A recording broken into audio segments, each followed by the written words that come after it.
The government of Timor Leste held an MOU signing ceremony and groundbreaking launch for the female student housing and social facilities project at the Presidential Palace in Barupite, Dili.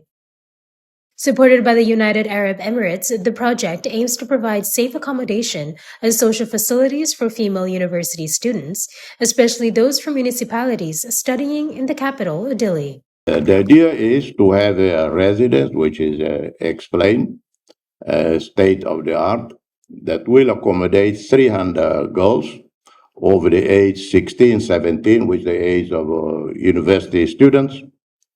They are adults, and this land actually belonged to the presidency. But because it was difficult to find reliable land, we decided, well, this land is. So this will be facing the new road that the government just opened. This will face the new road. Then we have another portion of the land in front. Facing the main road will be the future embassy of UAE. So UAE will open an embassy there. President Gisela Muzarta and government officials highlighted that the initiative will strengthen women's access to education and human resource development in Timor-Leste.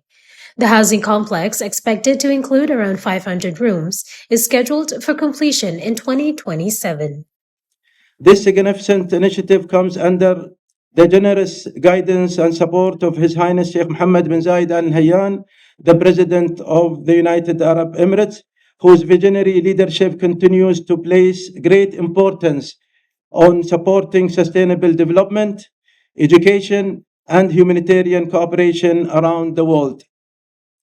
Today's ceremony presents another historic milestone in the growing relations between the United Arab Emirates and Democratic Republic of Timor-Leste, reflecting our shared commitment to strengthening cooperation in the fields of development, education, and humanitarian partnership.